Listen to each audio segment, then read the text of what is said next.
Hello, Go Wilders. It's time for... Cycling! No, we're not cycling. It's story time. Ah. Oh, story time. It's Thursday. It's time for a story and a song. And today I have decided I'm going to read you a story.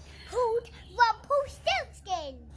And not only that, I'm not going to use a book, I'm going to read it to you out of my head, because that's how I tell stories to Bodhi all the time. And I'm going to be brave and tell you the story of Rumplestiltskin. Are you ready? Get settled, get comfy, get a blanket, get a biscuit. Let's go. Once upon a time, in a land far, far away, there lived a miller. And this miller was a very boastful man. He couldn't really help it. He kind of got into situations where he would just blurt out things without really thinking about them, especially when he was nervous. And he was very nervous on the day that the king of the realm came to visit his mill. And as he was showing the king around, he blurted out, "It's really nice to see you, Mr. King. Do you know, I've got a daughter and she can spin straw into gold." What on earth did he say that for? What a silly thing to say. Of course she couldn't spin straw into gold. She was a human girl. She had no special powers. But the king was very fond of gold, as kings often are. And he asked to see the young woman, and so the miller had no choice but to take him to see his beloved daughter. The king said to the girl, "I hear that you can spin straw into gold, my dear." The girl looked at her father, and he kind of just shrugged. And she said, "Yes." And the king said, "Well, come with me, for I want to see this skill in action." And the girl, very worried, went along with the king. He took her to a barn on his land, and this barn was filled to the brim with straw. And he said to her, "If you can spin this straw into gold by the morning, by the time the sun rises, then you shall live." And away he went. Thought the girl, "He means to kill me if I can't spin this straw into gold." She didn't know what to do. I mean, she did what I'm doing now. She sat down and she thought, well, she was quite a resourceful girl, but if you haven't got the skill to spin straw into gold, then how on earth are you going to make it happen? So she sat down on the straw and she cried, head in her hands, "Oh no." And in fairy stories, quite often the shedding of tears can bring about special magic. And it was no different on that day, for as her tears began to fall, the door of the barn flew open, and in walked the queerest little man she had ever seen. Strange looking little wizened creature, and she was a little bit scared. And the little man said to her, "Good evening, Mistress Miller. Why do you cry?" And the girl said, "Well, I've been told that if I can't spin this straw into gold by the morning, then I'm going to die." Said the little man. "How very unpleasant. I could help you if you would like me to, for I have this skill." "Oh, would you?" said the girl. "What will you give me if I do this for you?" "Well," the girl cast around, I've got this necklace that I'm wearing. I could give you that. It belonged to my grandmother." So the little man looked and said, "That'll do." And he took it, put it in his pocket, and he sat down at the spinning wheel that was conveniently in the corner of the barn. Who knows how it got there? And he sat at the spinning wheel. Whir, whir, whir, 3 times round and 1 reel was full. Whir, whir, whir, 3 times round, the second reel was full. And so it went on until the dawn when all of the straw was spun into gold. The little man, as the sun rose, disappeared as these fairy tale creatures do. Just as the king flung open the door of the barn, he looked around and he saw all of the gold glistening, and his eyes lit up with greed. "Come with me, my dear," he said, and he took her to a second barn, even bigger than the first, also filled from floor to ceiling with straw, and he said, "Spin this straw into gold by the morning, and you shall live." And away he went. Well, the girl did what she did last time. She knew that she couldn't do this on her own. She sat down and she waited, and the little man didn't appear, not for hours, to the point where she got to the stage where she was crying. "Oh, he's not coming, he's not going to help me." As soon as those tears were shed, of course, the little man walked through the door. "Good evening, Mistress Miller," said the little man. "Why do you cry?" And she said, "Well, I've been told I've got to spin all this straw into gold now, and you know that I can't do that. How am I going to do that? Will you help me?" And the little man said, "Yes, of course, for a price. What will you give me if I spin this straw into gold for you?" Well, the girl searched around, and then she realised she was wearing a ring. "This ring belonged to my mother," she said. "It is very precious, but it's all that I have left. Will you take it in exchange for spinning this straw into gold?" "I will," said the man, put it on his finger, went over to the spinning wheel. He sat down. Whir, whir, whir, 3 times round and one reel was full. Whir, whir, whir, 3 times round, the second reel was full, and so it went on until the morning. As the sun rose over the hills, the little man disappeared. Just as the king came through the door with greed in his eyes, looking around, he was astonished at the amount of gold in this barn. And so he took the girl to yet another room, even bigger, and this time it was in the castle itself because it was so big, filled from floor to ceiling with straw. But this time he said, "If you can spin this straw into gold by the morning, then you will be my queen." Whoopee, thought the girl. Well, actually, that's what I would think.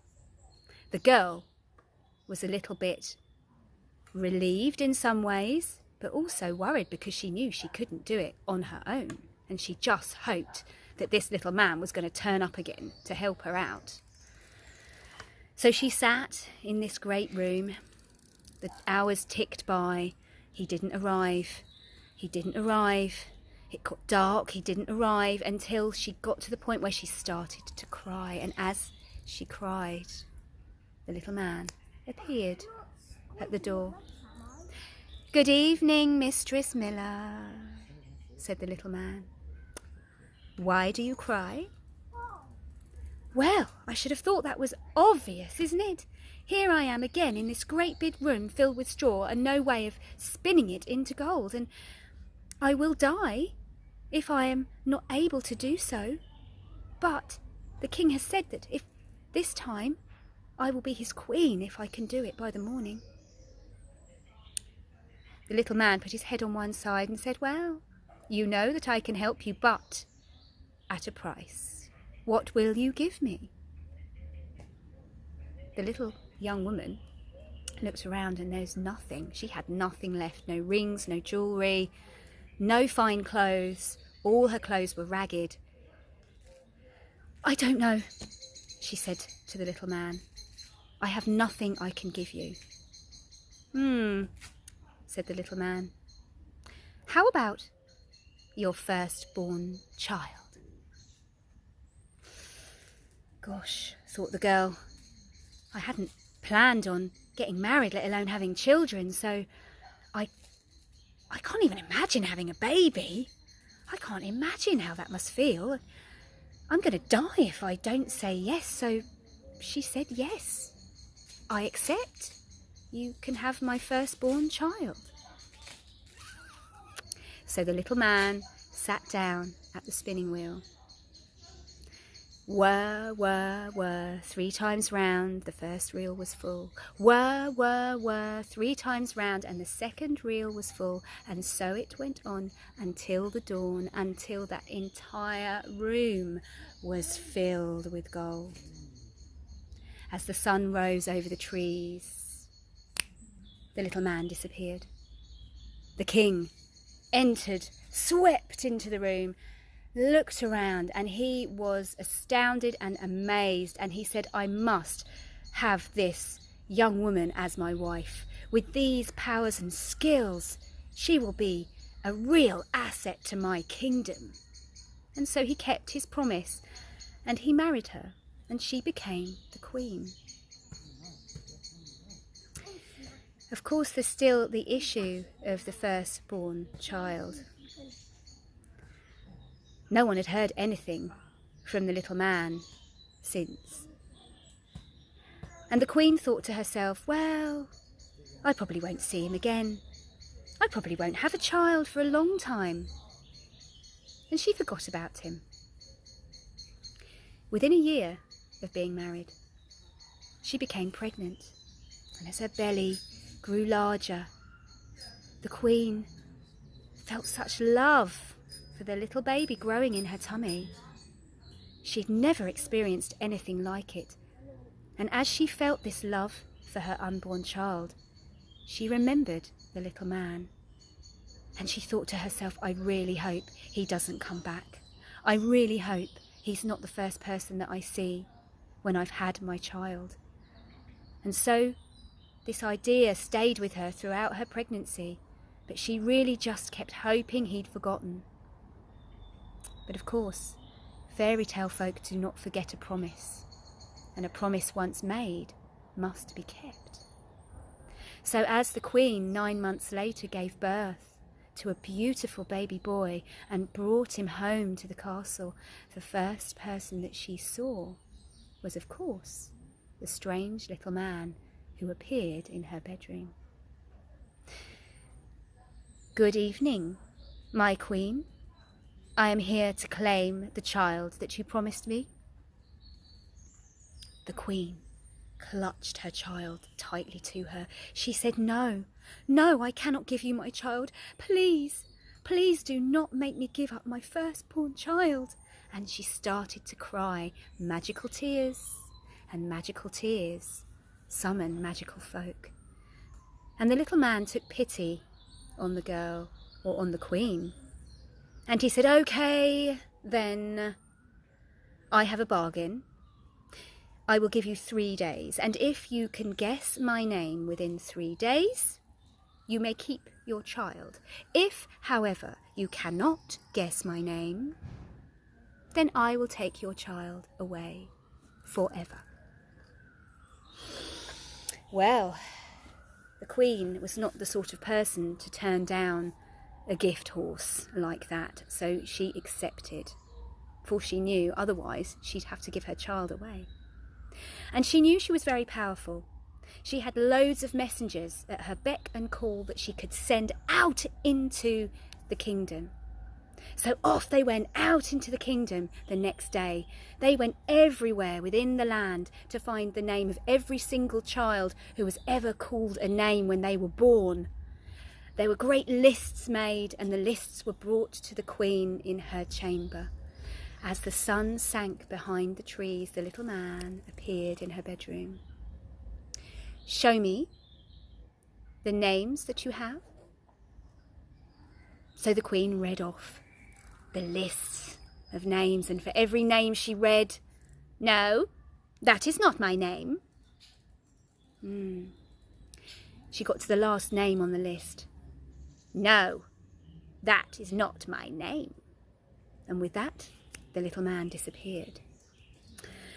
So the Queen sat down and thought, we're going to have to go further than this. She sent her messengers from all the way out into other lands beyond her land. Everywhere she could think of, everywhere they could get to within 24 hours, they went, and they brought back some strange names that she'd never heard of before, made a great list. And as the sun sank behind the hills that evening, the little man appeared in her chamber, and she read him the list of names, and to each name the little man said, "No, that is not my name." And as she got to the last name on the list, "No, that is not my name." And with a smug little smile, he disappeared. Oh, what am I going to do now, thought the Queen. We've got all the names that we possibly could. But even so, she sent the messengers out the next day. They combed the land and beyond from top to bottom, and they came up with nothing. No new names. As the sun started to sink in the sky, suddenly the Queen saw a messenger galloping across the land, the clouds of dust coming up from his horse. As sweating they pounded down into the castle, and he jumped off the horse, ran and skidded to a stop at the feet of the Queen, and he said, "Your Majesty, I must tell you this." He said, "I was walking nearby, not far from the castle, and there was this hidden forest, and in the centre of the forest was this queer little house, and in the garden of the house was a fire burning, and around the fire was dancing a strange little man, and he was saying some strange little things, and this is what he said: 'Although today I brew and bake, tomorrow the Queen's own child I'll take. This guessing game she'll never win, for my name is Rumplestiltskin.'" The Queen knew she'd got him. She'd got the name.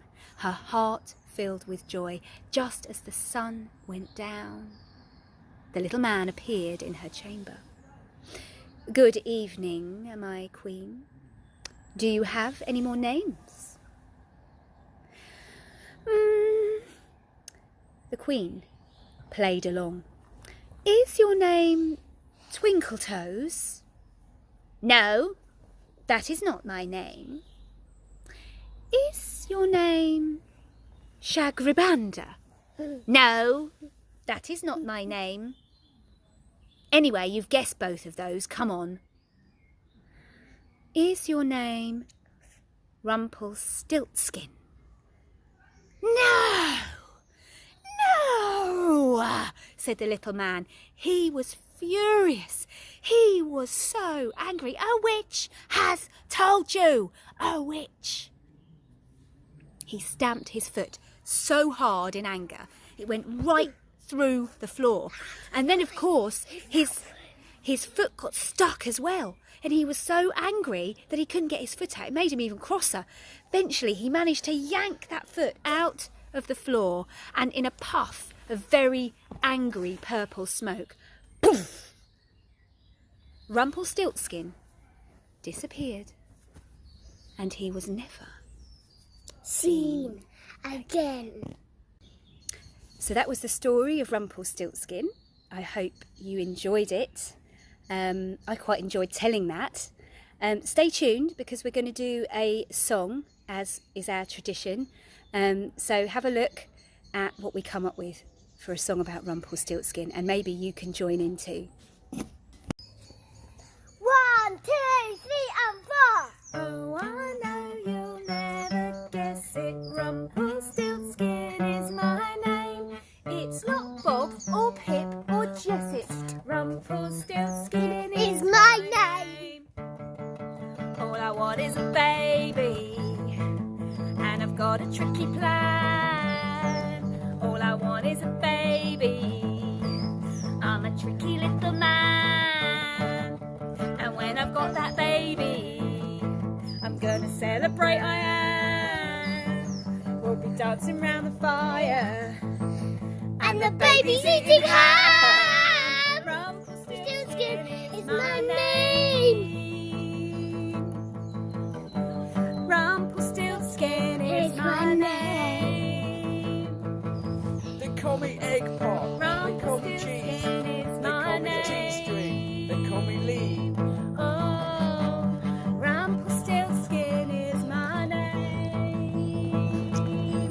That's not my name. Tights. Goodbye. We hope you enjoyed our song. We hope you enjoyed our story. And we hope that you like Bo's beautiful arrangement of the tights. And we will see you tomorrow for some more wild and crazy things to do outside. Goodbye. Stay rumple. Stay rumple.